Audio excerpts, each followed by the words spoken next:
Ang atin pong tatalakayin, sinusubok na pananampalataya. Last Thursday po, lumalagong pananampalataya. Ngayon naman, sinusubok na pananampalataya. Ang mga talata nating susuriin ay magmumula sa Hebreo chapter 11 at ang version ng Biblia na ating gagamitin ngayon ay ang Bagong Biblia at ilang Revised Tagalog Popular Version at sa English po ay New American Standard Bible. Napag-aralan natin nung nakaraan na mahalaga po yung pagkakaroon natin ng pananampalataya at nararapat na lumalago yung ating faith. So yung pananampalataya mo, nararapat na nag-grow yan. Nararapat na umuunlad, tumitibay at lumalago iyan. Sa patuloy nating pag-aaral ng salita ng Diyos, sa tulong po ng gawain nating ito, mas maunawaan pa natin yung kahalagahan ng pananampalataya. Mas maunawaan pa natin yung kahalagahan ng pagkakaroon ng pananampalataya. Bakit nga ba mahalaga na meron tayong pananampalataya? Ayun nga po, sa verse 6 sa chapter 11 ng Aklat ng Hebreo, basahin po natin. At kung walang pananampalataya, ay hindi maaaring kalugdan ng Diyos. And without faith, it is impossible to please Him. Ang layunin or purpose ng ating buhay ay to please God, to glorify God. Ang layunin ay mabigyang kasiyahan natin ang Diyos at ang kalugdan tayo ng Diyos. And sinasabi nga po sa talatang ito, it is impossible to please God kung wala tayong pananampalataya. Ganyan kahalaga kung bakit ang isang tao ay dapat magkaroon ng tama at biblikal na pananampalataya sa Diyos. Dapat po pala, ikaw at ako, tayo po ay merong pananampalataya sa Diyos para kalugdan tayo ng Diyos. At sa ating nga pong pag-aaral, tayo na mga mananampalataya ay patuloy namang lumago sa pagtitiwala at pananampalataya sa Diyos. And dito nga po sa Aklat ng Hebreo, particular sa kabanatang ito sa chapter 11, ay nakatala yung mga pangalan ng mga taong merong matinding pananampalataya, na meron silang masisidhing pananampalataya at kinalugdan sila ng Diyos. Na yung kwento o istorya ng buhay nila ay kapupulutan natin ng aral at inspirasyon ngayon. Para tayo naman po ay magpatuloy sa pananampalataya at pagpapaunlad or pagpapalago ng ating pananampalataya. Ang ating main verses po ay babalik-aralin natin yung kwento ni Abraham, part ng story ni Abraham kung saan sinasabi ng Biblia na sinubok ang pananampalataya ni Abraham. And makita natin kung ano yung kaugnayan at kung paano yung aplikasyon naman ito sa ating buhay ngayon. Basahin po natin ang ating mga pangunahing talata sa ating pag-aaralan ngayon sa Hebreo chapter 11, simula sa verse 17 hanggang 19. Sa pamamagitan ng pananampalataya, nang subukin si Abraham ay kanyang inihandog si Isaac. Siya na tumanggap ng mga pangako ay handang maghandog ng kanyang bugtong na anak. By faith, Abraham, when he was tested, offered up Isaac. And he who had received the promises was offering up his only begotten son. Sa 18, na tungkol sa kanya ay sinabi, kay Isaac ay tatawagin ang iyong binhi. It was he to whom it was said, in Isaac your descendants shall be called. Itinuring niya na maging mula sa mga patay ay maaaring buhayin ng Diyos ang isang tao at sa matalinghagang pananalita, siya'y muli niyang tinanggap. He considered that God is able to raise people even from the dead, from which He also received him back as a type. Kung familiar po tayo kay Abraham or familiar tayo sa kwento ni Abraham, makikita natin na noon pa man, sa simula pa na siya ay tawagin ng Diyos, hindi lang po sa tagpong ito na ating binasa, kundi noon pa man po, nung simula na siya ay tawagin ng Diyos, ang makikita natin ay patungkol sa pagsubok or test ng kanyang pananampalataya.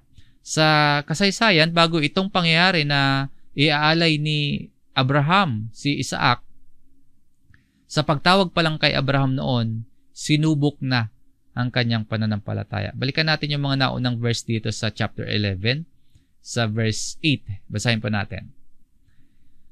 Sa pananampalataya, si Abraham, nang tawagin, ay sumunod upang pumunta sa isang lugar na kanyang tatanggapin bilang pamana at siya'y pumunta na hindi nalalaman ang kanyang pupuntahan. Mababasa po natin yung kabuuang detalye ng kwentong ito sa Genesis chapter 12. So si Abraham po, nang tawagin ng Diyos, sinabihan siya na magpunta sa isang lupain or magpunta sa isang lugar, pero hindi niya alam or wala siyang ideya sa kanyang pupuntahan. Not knowing where he was going. Marahil sinasabi sa kanya ng Diyos,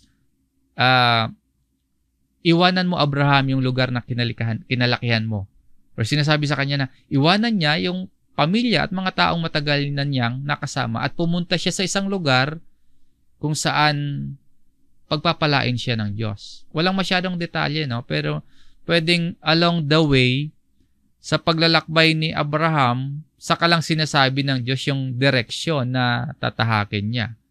Makikita natin tama naman yung landas na tinravel or tinahak nila papunta sa lupang ipinangako sa kanya. Mula sa lupain ng kanyang ama, umalis sila sa Haran.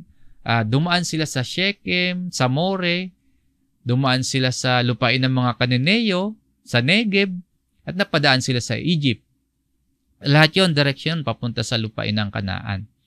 So, sa umpisa pa lang, nung tinawag pa lang si Abraham, tinesting na yung pananampalataya niya. At habang sumusunod siya sa Diyos, tumutuloy-tuloy din na sinusubok yung faith ni Abraham. Minsan sa atin din po, ganun din. Sinusubok din ng tuloy-tuloy yung ating pananampalataya. Kung paanong sinubok ng Diyos ang pananampalataya ni Abraham, maaring sa atin ay ganun din po. Sinusubok din ng Diyos ang ating pananampalataya. At pagkaminsan nga po, tuloy-tuloy yung pag-test sa ating faith. Sa kwento nga pong ito ni Abraham, sa ibang pagkakataon matapos nito, sa Genesis chapter 18, muling sinubok yung pananampalataya ni Abraham. Dito, tinawag pa lang, nung tawagin siya, tinest na yung kanyang faith. Makalipas yung kwentong ito, sa chapter 18 ng Genesis, mababasa natin doon, muling sinubok yung faith ni Abraham sa pamamagitan ng babalitaan siya ng Diyos na magkakaanak sila ni Sarah. So ano yung test doon? Kasi matetest ulit yung faith ni Abraham. Yung test doon ay matanda na siya. Matanda na si Abraham at yung kanyang asawa na si Sarah, lipas na din sa panahon para magkaanak. So yun yung testing of faith doon. Then, nung nagkaanak na sila, sa chapter 22 ng Genesis naman, mababasa natin doon, sinubok muli yung pananampalataya ni Abraham. Sinabi sa kanya ng Diyos, Abraham, ihandog mo yung kaisa-isa mong anak. Basahin po natin yung binabanggit ko po sa Genesis chapter 22 sa verse 1. Pagkatapos ng mga bagay na ito, so makikita natin sa simula pa lang ng pagkatawag sa kanya, tinest na yung kanyang pananampalataya. Tapos pinangakuan siya na magkakaanak kahit physically mukhang imposible na. Then nung nagkaanak sila, tinest ulit. Sinubok ng Diyos si Abraham at sinabi sa kanya, Abraham, at sinabi niya, narito ako. So dito, God tested Abraham. Yung ipinangako sa kanya ng Diyos na pagmumulan ng kanyang lipi, yung pagmumulan ng lahi niya na magiging sindami ng bituin, na magiging sindami ng buhangin, yung kaisa-isa niyang anak, kukunin pa sa kanya.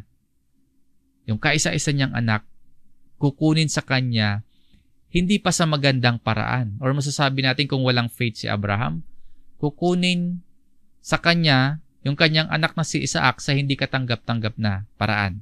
Sa verse 2, at kanyang sinabi, kunin mo ngayon ang iyong anak, ang iyong kaisa-isang anak na si Isaac, na iyong minamahal, at pumunta ka sa lupain ng Moria. Ialay mo siya bilang handog na susunugin sa itaas ng isa sa mga bundok na aking sasabihin sa iyo. So, ang instruction kay Abraham, offer him there as a burnt offering. Ialay sa bundok bilang handog na susunugin. Yung kaisa-isa niyang anak, yung minamahal niyang anak, ialay bilang handog na susunugin. So, hindi lang simpleng paghahandog, kundi burnt offering sa bundok. So, God test Abraham's faith to the fullest. So, nagtuloy-tuloy, no? Grabing testing of faith ito eh. Madalas, kapag binabasa ko po ang kwento or part ng story nito ni Abraham, hindi ko agad-agad at masyadong ramdam yung bigat ng sakripisyo dito ni Abraham. Unless until siguro tayo po ay malagay sa sitwasyon ni Abraham. Doon maintindihan natin yung grabe pala or matinding testing of faith dito. Or hindi man tayo malagay sa literal na talagang katulad niyan, pero yung maranasan natin, halimbawa yung minamahal nating trabaho or hanap buhay, kaya ba nating i-give up yon? So doon natin matitimbang na matindi palang test of faith ito. Kung hindi man sa literal na katulad talaga nito, yung pagsubok sa ating pananampalataya, halimbawa, yung minamahal nating hanap buhay, kung ang kalooban ng Diyos ay i-give up natin, kaya natin yon. Or kung yung asawa natin, no? O kaya yung mga mahal natin, kung sino man na mahal natin sa buhay, kaya ba nating magsakripisyo alang-alang sa pagsunod sa Diyos? Siguro kung tayo, or malamang kung ako, no, ang itetest ng ganyan kay Abraham, panigurado, babagsak po ako eh. Pero si Abraham, willing siya na ialay, willing siya na sunugin yung kaisa-isa at minamahal niyang anak. Ano yung lesson na nakikita natin dito? Maaring tayo po, tulad ni Abraham, ay dumating yung pagkakataon na dumaan tayo sa matinding pagsubok sa ating pananampalataya. So, tingnan natin at matuto tayo sa nangyari kay Abraham, kung paano siya naging matibay sa pagtitiwala sa Diyos. At kung paano niya tinumbasan ng pagsunod yung pagsubok sa kanya ng Diyos. Na maging ganun din po tayo. Ang matutunan nating sumunod sa Diyos sa pinakamahirap na pagsubok. Yung matutunan nating sumunod sa Diyos sa pinakamahirap na utos para sa atin ng Diyos.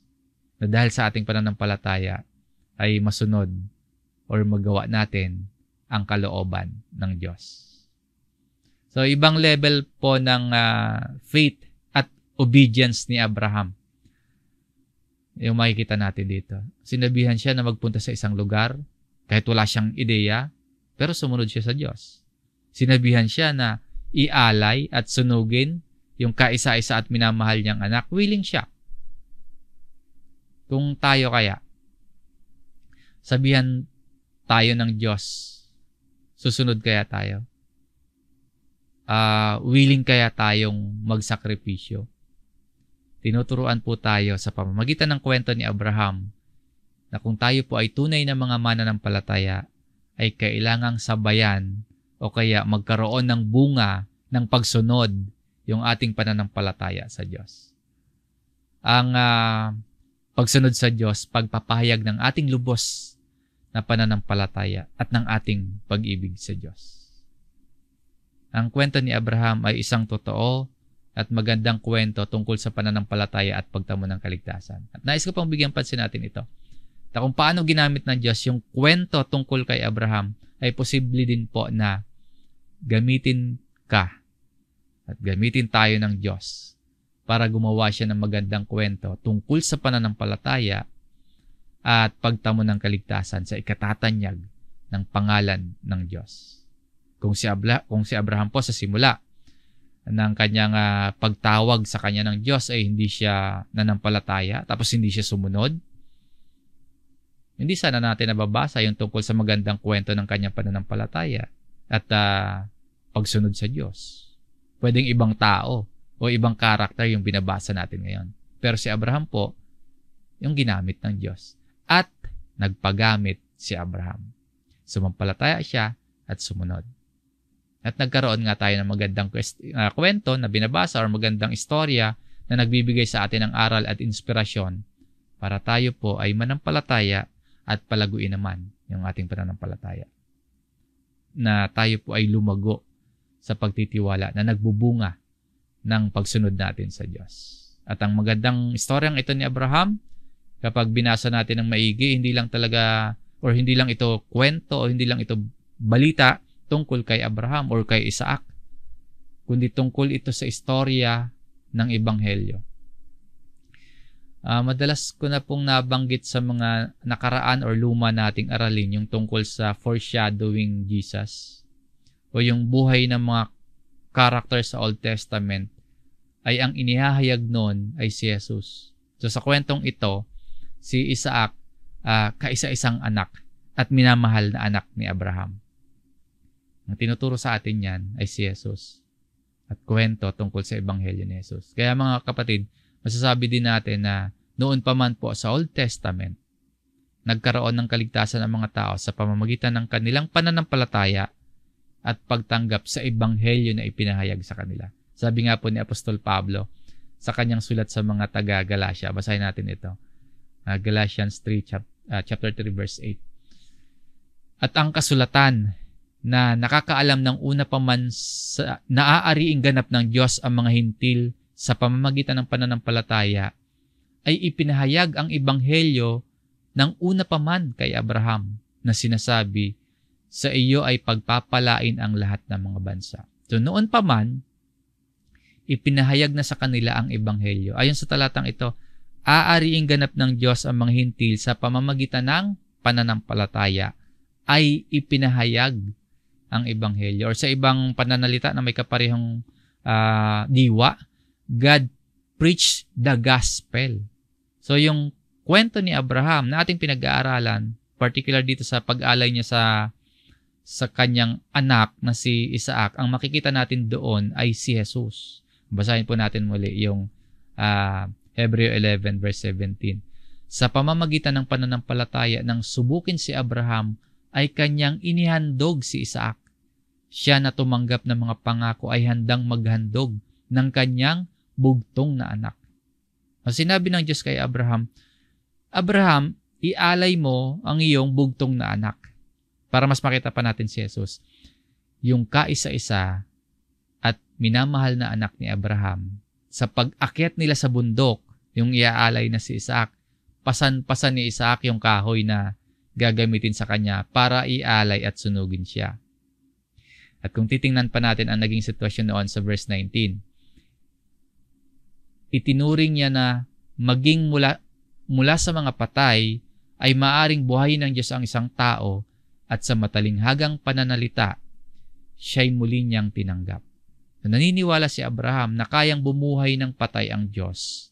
At sa patalinghagang pangungusap, yung siya'y muli niyang tinanggap, sa yung naka-highlight sa ibang salin, na ibalik sa kanya si Isaac mula sa mga patay.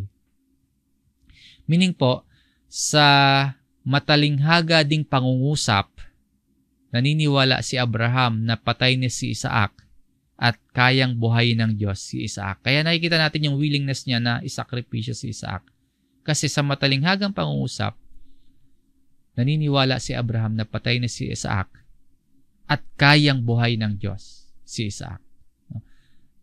Itinuring niya na maging mula sa mga patay ay maaring buhay ng Diyos ang isang tao. Bakit natin tinitingnan ito? Sa paniniwala ni Abraham, simula ng unang araw na utusan siya ng Diyos na iaalay niya si Isaac, itinuring na ni Abraham na patay na si Isaac. Sa day 1 pa lang, ilang araw ba yung naging paglalakbay nila patungo sa bundok? Again, tingnan niya ang ihahayag nito sa atin kung sino. Ilang araw po yung naging paglalakbay nila patungo sa bundok. At tingnan natin yung mga details sa kwento na yan. Then pansinin po ninyo, nare-reveal si Jesus. So ilang araw yung paglalakbay nila? Papunta dun sa bundok, 3 araw. Ibig sabihin, sa pagtalima ni Abraham sa Diyos, patay na si Isaac mula sa unang araw hanggang sa nakarating sila sa bundok sa 2 araw. Ang thinking po or belief ni Abraham, patay na si Isaac, Ito yung journey nila going sa bundok. Sa Genesis 22 dito sa verse 4. Nang ikatlong araw ng paglalakbay, sa day 1, inutusan si Abraham ng Diyos. O Abraham, ialay mo ang iyong anak na si Isaac doon sa bundok. So from day 1, nakarating sila doon sa dakong kanilang pupuntahan sa ikatlong araw ng kanilang paglalakbay. On the third day, Abraham raised his eyes and saw the place from a distance. 3 araw na paglalakbay. Again, sa unang araw pa lang, sa patalinghagang pangungusap, sa isip or paniniwala ni Abraham, patay na si Isaac. At sa ikatlong araw, on the third day, yung nabasa natin kanina, muli niyang tinanggap si Isaac. Dito sa Hebreo 11, sa verse 19, siya'y muli niyang tinanggap sa ikatlong araw na ito. So sa matalinghagang pananalita, sa ikatlong araw, nag-resurrect si Isaac. Kaya sa RTPB nga po, yung may highlight na ito, na ibalik nga sa kanya si Isaac mula sa mga patay on the third day. So paano natin makikita si Jesus kay Isaac? Si Isaac, bugtong na minamahal na anak ni Abraham. Ihandog sana pero hindi natuloy. Dahil yung tunay na naialay at naihandog ay yung bugtong at minamahal at kaisa-isang anak ng Diyos, si Jesus. So si Isaac ay sa matalinghaga o paniniwala ni Abraham namatay at naibalik mula sa mga patay. Si Jesus physically at literally namatay at pagkalipas ng 3 araw ay nabuhay muli para sa kapatawaran at katubusan ng ating mga kasalanan. Para sa ikaliligtas ng lahat ng sasampalataya sa Kanya. So, yung gospel na ipinahayag noon kay Abraham, nabasa natin kanina sa sulat ni Apostle Paul sa Galatians 3 sa verse 8.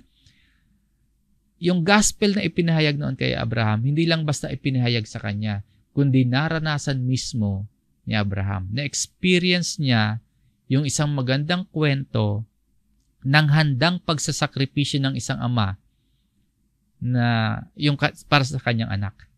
Naramdaman ni Abraham kung paano yung ating amang Diyos ay isinakripisyo yung kanyang bugtong na anak na si Jesus.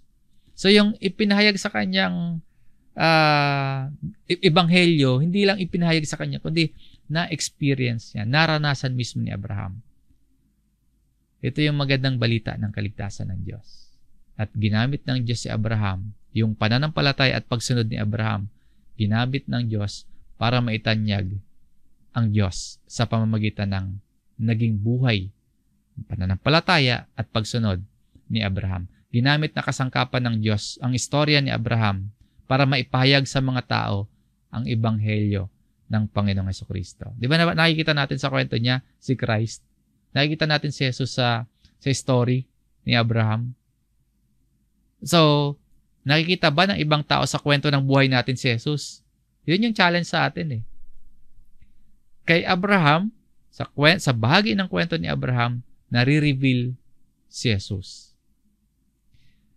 Sa buhay natin, sa kwento ng buhay natin, nakikita rin ba si Jesus?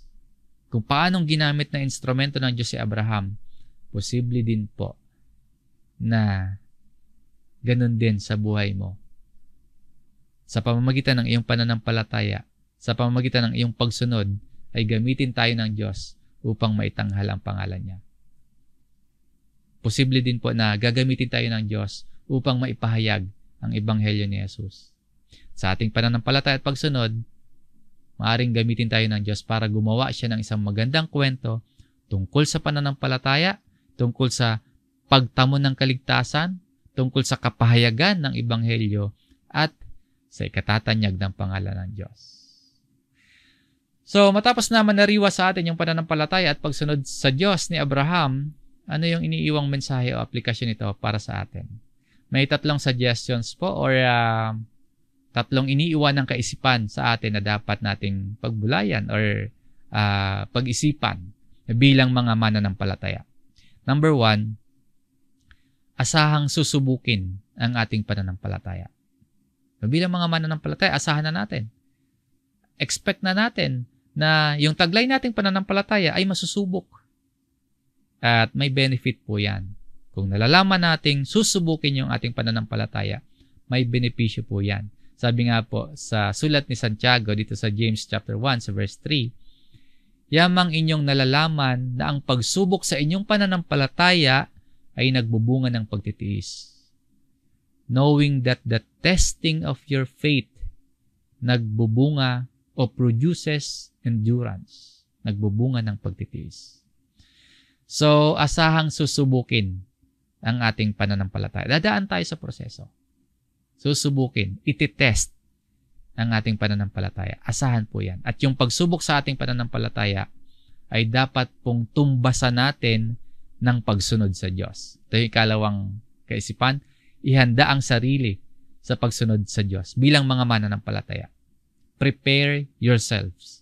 Ihanda natin ang ating sarili sa pagsunod sa Diyos. Kung mala Abraham yung pagsubok sa pananampalataya sa atin, ihanda natin yung ating sarili na maging mala Abraham din po yung ating pagsunod sa Diyos. Basahin natin yung ulit, yung verse 17 sa Hebreo 11. Sa pamamagitan ng pananampalataya, nang subukin si Abraham, ay kanyang inihandog si Isaac. Abraham offered Isaac. Grabe, no? Matindi yung test. Grabe yung test na ginawa sa kay Abraham. Pero, ito tingnan din natin. Grabe din or matindi din yung pagsunod ni Abraham. Yung kaisa-isa niyang anak. Yung minamahal niyang anak. Willing si Abraham na sundin ang Diyos. Willing siya ni ihandog ang kanyang bugtong na anak. So again, ang question, tayo po kaya? Ano kaya ang nais ng Diyos para sa atin? Alamin natin, tutuklasin natin yon. Magkaroon tayo ng pribadong pakikipag-usap palagi sa Diyos. Ano kaya ang nais ng Diyos sa atin ngayon? Makipag-usap, no? Tuklasin, alamin kung ano yung kalooban ng Diyos para sa atin.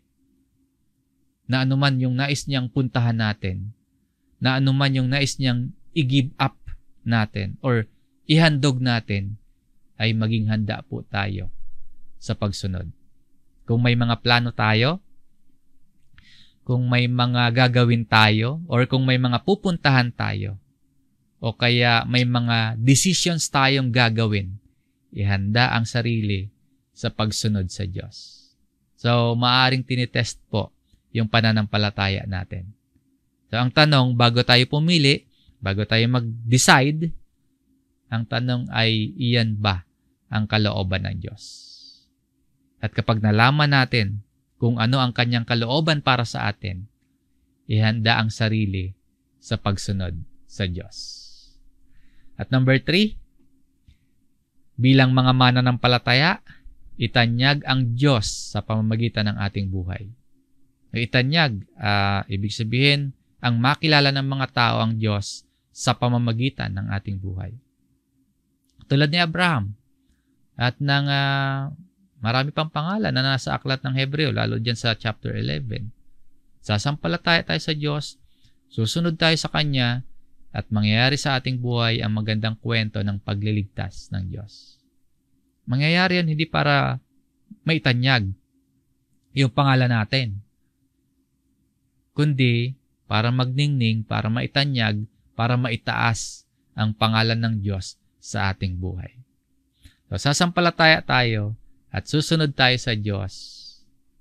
At mangyayari sa atin yung magandang kwento ng pagliligtas ng Diyos para maitaas ang pangalan ng Diyos sa ating buhay.